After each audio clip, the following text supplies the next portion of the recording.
Good morning. Thank you for watching. Another beautiful Lord's Day. Hope you get to go to church today and maybe have a good day.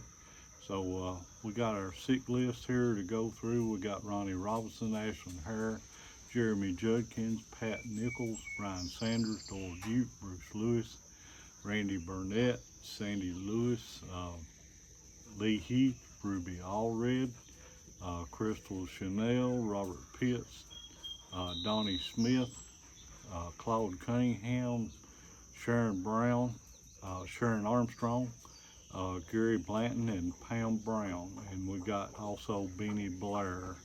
Beanie's not doing so well, so let's pray for him and all of these people here. They all need our prayers this morning. I've got two little lessons here. One of them's called Alone in Space, and it's based on Genesis 28, 10 through 17. Genesis 28, 10 through 17. When Jacob awoke from his sleep, he thought, surely the Lord is in this place, and I was not aware of it. Apollo 15 astronaut Al Worden knew what it felt like to be completely isolated.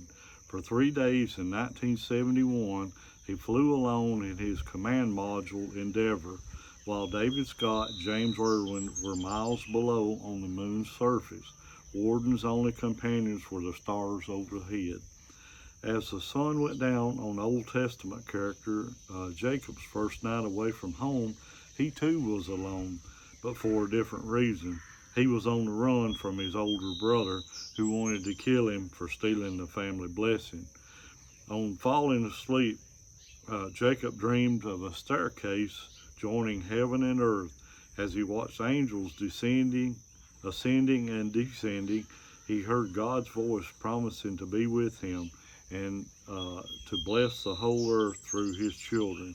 When Jacob woke, he said, surely the Lord is in this place.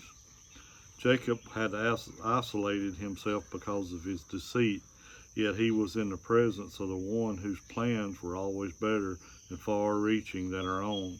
Heaven is closer than we think, and the God of Jacob is with us. So always remember, God is with us no matter how alone that we think we are. If you're a Christian, God's going to be with you. He's going to take care of you. My next little lesson is called Drift, and it's based on 2 Corinthians 6, 14 through 14. 2 Corinthians 6, 14, and then 2 Corinthians 7, verse 1. Do not be yoked together with unbelievers, for what do righteousness and wickedness have in common?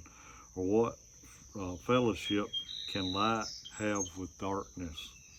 That's in 2 Corinthians 6, 14. Adrian Valquez frantically waved from his tiny fishing boat. A cruise ship was within sight. After their boat's engine had failed, Adrian and two friends had been adrift in the ocean for days. Passengers aboard the cruise ship spotted the three and told crew members inexplicably the ship didn't stop to help. When Adrian was finally rescued by a different ship 2 weeks later, both his friends had perished. The people in the church at Corinth seemed to be adrift, so Paul pled with them to turn back and take the life ring of true faith in Jesus. Some had been attending pagan religious services, embracing idolatry as a sign of drifting from the true belief in God. So Paul asked, what does a believer have in common with an unbeliever?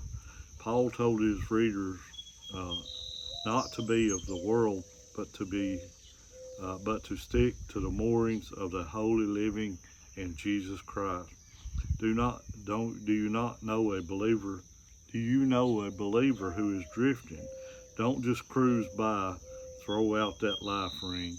So we need to watch about people trying to getting away from what they need to be doing.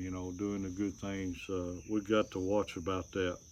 If we see somebody that's doing things, that's contrary to what God would have us to do. You know, we might need a friendly reminder or say something, you know, that might turn them around, you know, keep them on the straight and narrow.